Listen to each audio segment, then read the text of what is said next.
Hello everyone and welcome back to the channel. This is CCNA course day 33. We are going to talk about Syslog in this video.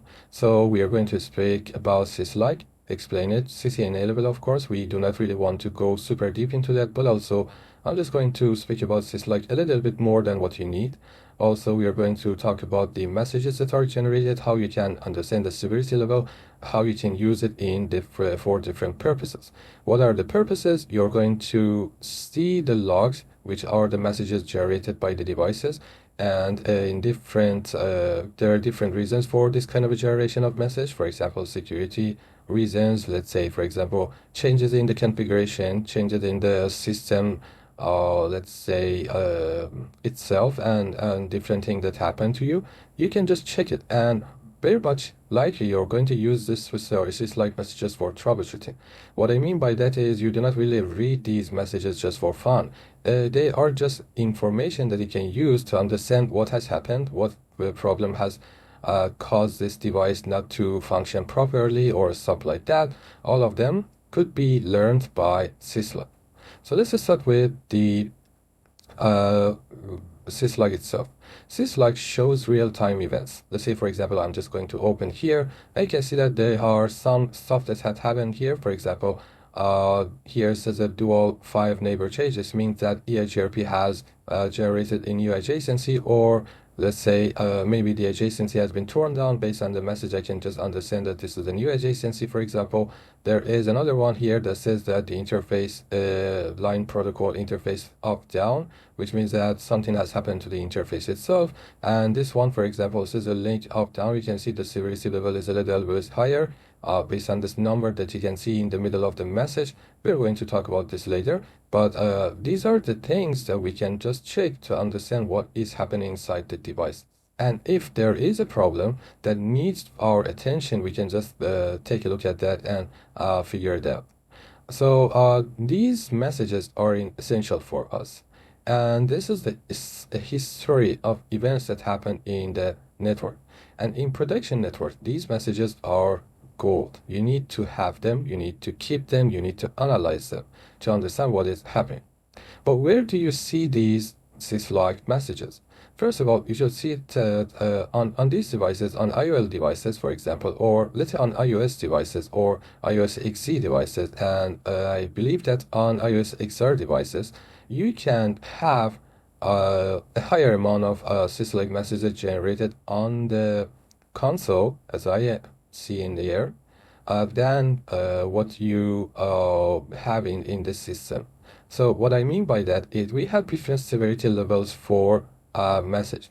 Like I said, the severity level means that how critical this message is, and we have 7, 8 severity message severity let's say levels. We are going to talk about this later. I believe that I have written this somewhere, and you can just see it here. It is.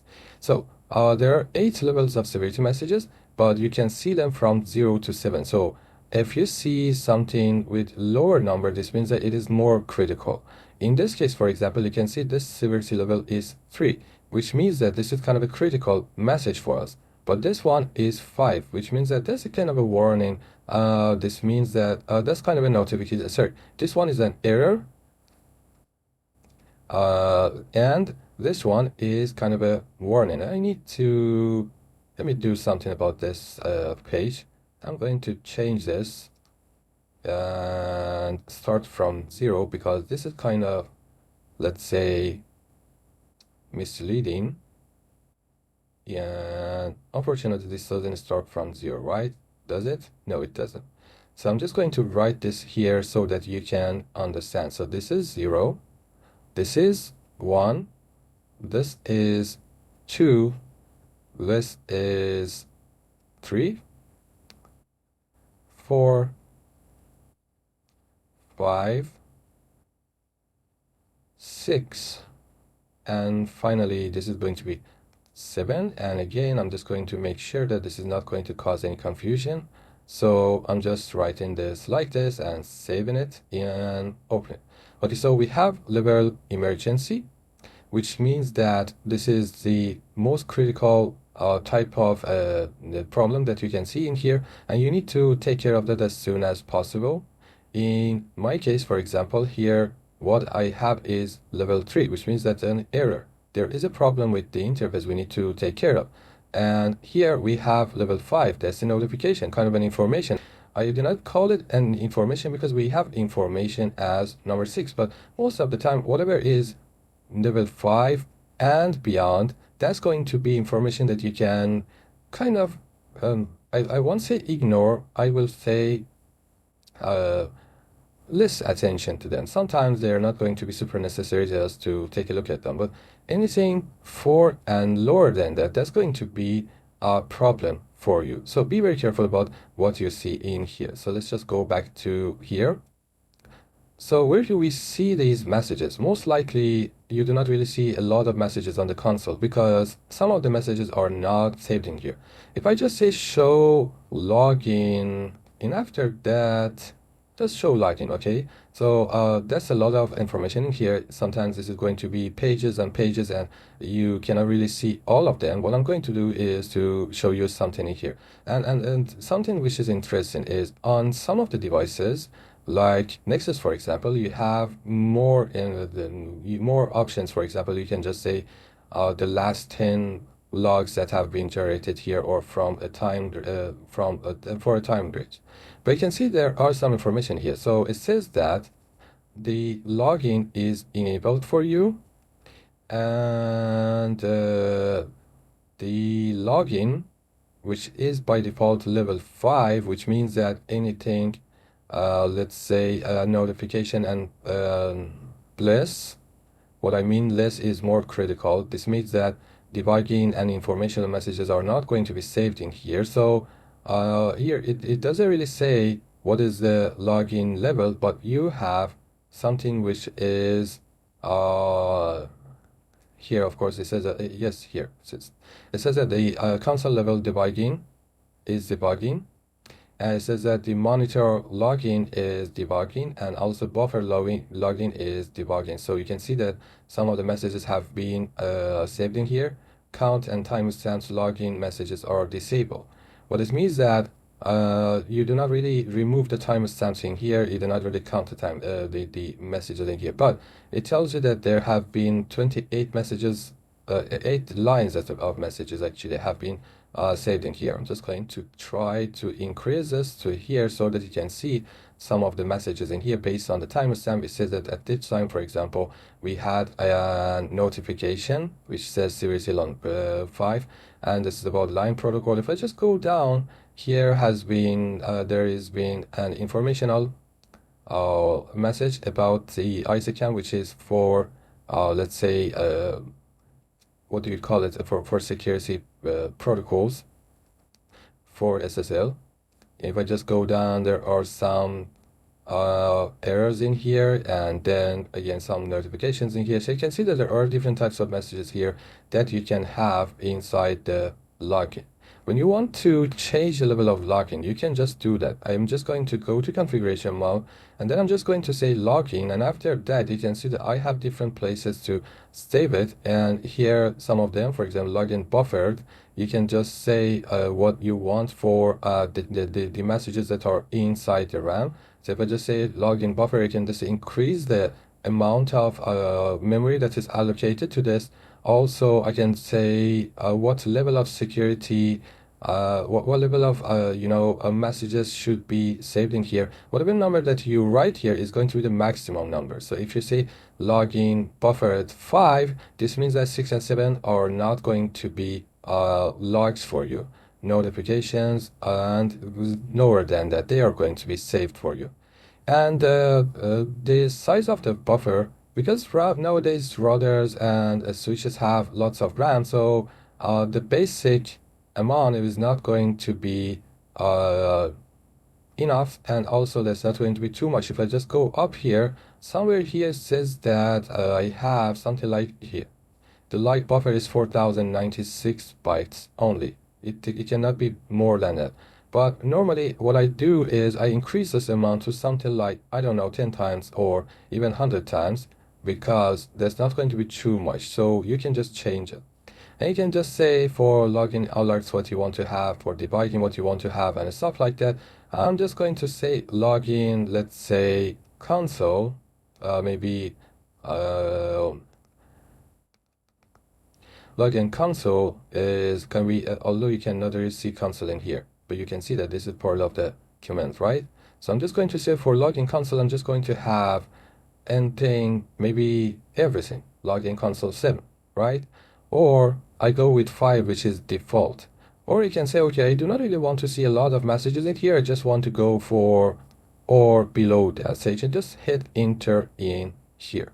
The only thing that you can configure here, although again you do not really see here, you see them in this board, login terminal. If I just go up here, you can see that we have login console, which is for console connections, and then we have login terminal, which is for a terminal login, actually login monitor. Here it says that is for terminal. You see that login monitor, which is for VTY lines. What it means is for SSH and telnet messages. So you can just configure something like that.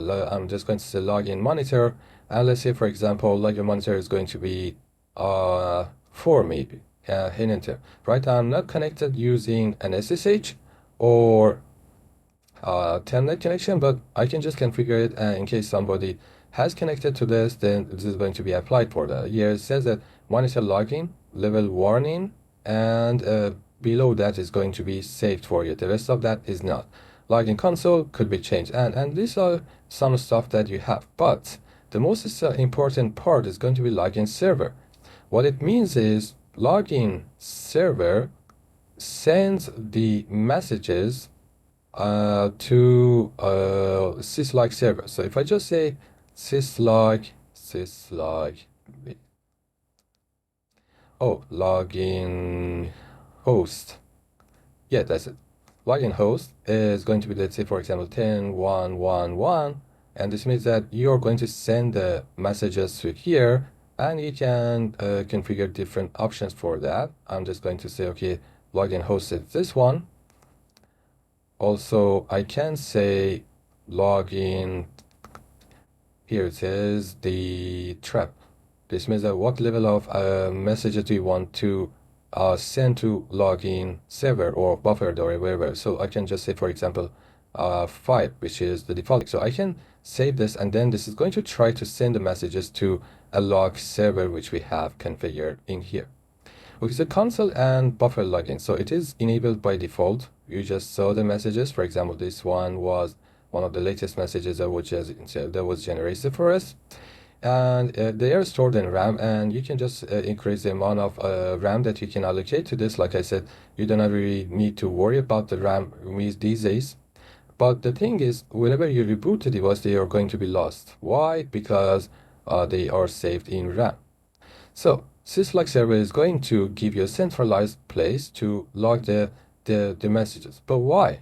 Why do you need a Syslog message? The first thing is, first of all, that's a storage that is not going to be saved locally. This means that you can have all the messages in one place. This means that you can search the messages, you can filter the messages, you can analyze the messages, you can generate alerts, you can send emails to different persons. And also, when you have a Syslog server, it has much more features than what you have on a router or on a switch. This means that you can have a lot of different troubleshooting troubleshooting, let's say, facilities that you have on a router. So that's going to help you a lot.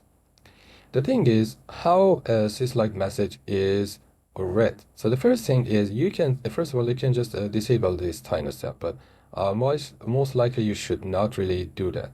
So what I'm going to say is the first thing that you have is the time, and it is down to the millisecond, so that shows you when this happened.